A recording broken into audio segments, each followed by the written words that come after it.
আসসালামু আলাইকুম ভিউয়ার্স, আমি কলকাতার ট্রাভেলের পঞ্চম পার্টি নিয়ে এসেছি। আমরা আজকে বের হয়েছি রবীন্দ্র ভারতীতে যাব। সেই ক্ষেত্রে আমরা এসেছি আন্ডারগ্রাউন্ড মেট্রো রেলে। আমরা ঢাকায় মেট্রো রেল চড়েছি উড়াল পথে, মানে আকাশ পথে। আর কলকাতার মেট্রো রেলটি হচ্ছে আন্ডারগ্রাউন্ড। আমরা গিরিশ পার্ক মেট্রো রেলে এসেছি। মেট্রো রেলে করে আমরা রবীন্দ্র ভারতীয় দেখতে যাচ্ছি।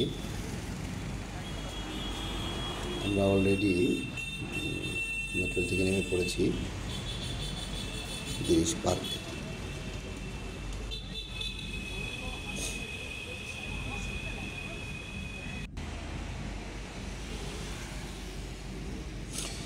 ভিউয়ার্স, কলকাতা শহরটি আসলে অনেক সুন্দর। এদিক থেকে অনেকটা পরিষ্কার পরিচ্ছন্ন, রাস্তাগুলো অনেক বড়।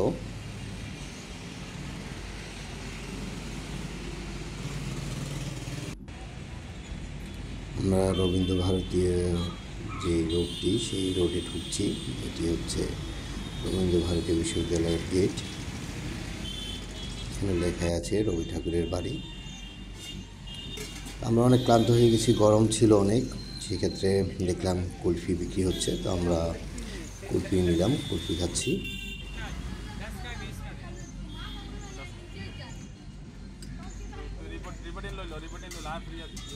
অনেক গরম ছিল, তাপমাত্রা প্রায় 35-36 ছিল এখানে। আমরা একটি না বা দুইটি তিনটি করে কুলফি খেয়েছি। অভিরাজ কুলফি হাউস গান চালাচ্ছে আর কুলফি বিক্রি করছে।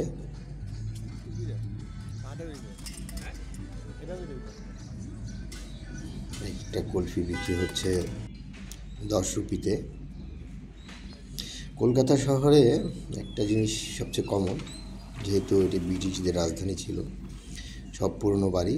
আর রবীন্দ্রনাথ ঠাকুরের বাড়ি মানেই তো অনেক পুরনো স্মৃতি। রবীন্দ্র ভারতীয় বিশ্ববিদ্যালয়ের একটি গেট।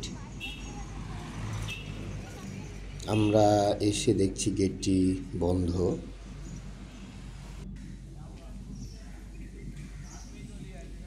আমরা ঢুকতে চেষ্টা করেছিলাম, এটা রবীন্দ্র মঞ্চ, এটার ভিতরে ঢুকতে চাচ্ছিলাম, কিন্তু ঢোকা যাচ্ছে না। একজন বললো যে অপোজিট সাইডে আরেকটি গেট আছে। এই যে বাড়িগুলো দেখেন, অনেক পুরনো বাড়ি, মানে সেই শতবর্ষীয় বাড়ি এগুলি। দেখতে আসলে অনেক সুন্দর বাড়িগুলো, আগের দিনের হলেও ভালো, মোটামুটি সুন্দর একটি বাড়ি। এই ধরনের রাজবাড়ি আমাদের বাংলাদেশেও আছে, দেখা যায়।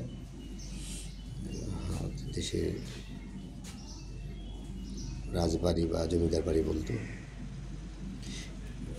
আসলে আমাদের ভাগ্যটাই খারাপ। রবীন্দ্র ভারতীয় বিশ্ববিদ্যালয়টি বন্ধ, অতিরিক্ত গরমের কারণে বন্ধ হয়ে গেছে। একটি সুন্দর শপিং মল রবীন্দ্র ভারতীর পাশে পাবেন। এখানে ট্রাম চলাচলের জন্য ট্রামের রোড আছে। পরে আমরা একটি হাতে টানা রিক্সায় উঠলাম। হাতে টানা রিক্সা আসলে অনেক কষ্ট।